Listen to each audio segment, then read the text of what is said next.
नमस्कार, आप देख रहे हैं न्यूज फ्लैश। मैं हूं आशी प्रतीक और बढ़ते हैं आज की खास खबर की तरफ। अब खबर बानसूर से है। केंद्र सरकार द्वारा अग्निपथ योजना लागू करने के विरोध में आज प्रदेश भर में कांग्रेस पार्टी प्रत्येक विधानसभा क्षेत्र में सत्याग्रह के माध्यम से विरोध प्रदर्शन कर रही है। आज बानसूर एसडीएम कार्यालय के सामने उद्योग देवस्थान मंत्री शकुंतला रावत ने कांग्रेस कार्यकर्ताओं के साथ 10 बजे से 1 बजे तक सत्याग्रह कर विरोध प्रदर्शन किया। वहीं उन्होंने कहा कि विदेशों की तर्ज पर कानून बनाकर भारत देश के युवाओं के साथ धोखा किया गया है। इस योजना से युवाओं का जीवन बर्बाद हो जाएगा। इस मौके पर सरपंच संघ अध्यक्ष गेंदाराम बैंसला सहित भारी संख्या में कांग्रेस कार्यकर्ता और जनप्रतिनिधि मौजूद रहे।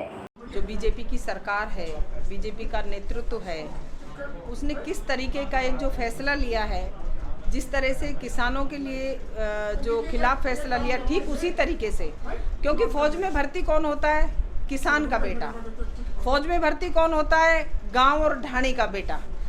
आपने देखा होगा कि एक एक गांव में से 20-20, 30-30, किसी गांव में से 50-50 फौजी होते हैं। तो कम से कम वो रेलवे को दे रहे हैं किराए पे, एयरपोर्ट को दे रहे हैं, वहाँ तक तो चलो उनका दिखेगा। हर चीज़ को प्राइवेटकरण, निजीकरण कर रहे हैं। वो किस तरीके से जो बड़े उद्योगपति हैं उनको बढ़ावा देने के लिए हमारे देश को किराए पे देने का काम कर रहे हैं। कम से कम देश के युवा का तो इस तरीके के हाल नहीं करें कि वो कहीं का नहीं रहेगा, कि उसको सिर्फ मात्र विदेशों की तर्ज पर।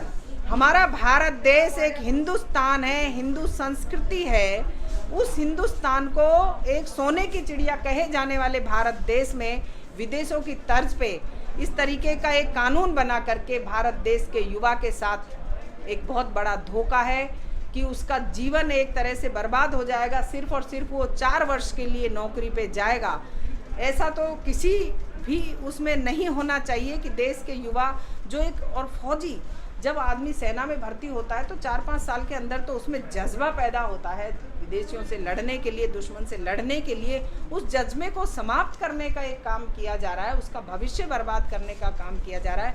कम से कम राजस्थान के मुख्यमंत्री अशोक गहलोत जी की सरकार से, कांग्रेस पार्टी की सरकार से उसको प्रेरणा लेनी चाहिए थी। बीजेपी सरकार के प्रधानमंत्री महोदय को निवेदन करते हैं आपके माध्यम से कि जिस तरह से अशोक गहलोत जी ने ओल्ड पेंशन लागू की, RGSH लागू की, वृद्धावस्था पेंशन लागू की, ओल्ड पेंशन लागू करके कम से कम देश के युवा का भला करते, कि उसके भविष्य बनाते, कि नौकरी के बाद में वो क्या करेगा, अपने घर आकर के निराश नहीं हो, एक युवा में जोश पैदा होता है। ऐसा करने की बजाय उन्होंने उल्टा कर दिया।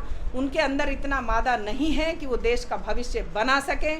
और जैसा होशियार सिंह जी सरपंच साहब ने कहा कि 25 के 25 MP जब गांव में घुसे तो युवा उनसे पूछे कि जो देश के सैनिक को उसका भविष्य के लिए, जैसा गहलोत सरकार ने उनको 25 बीघा जमीन देने का, माँ बाप की पेंशन करने का, बच्चों का पढ़ाई का खर्चे का जो पूरा वहन उठाने की जो कानून बनाई, योजना बनाई, उन सबको बर्बाद करने का काम किया है तो देश की बीजेपी सरकार के प्रधानमंत्री महोदय ने किया है। हम उसकी निंदा करते हैं। युवाओं को बोलना चाहिए, आगे आना चाहिए कि हमारा भविष्य खराब नहीं।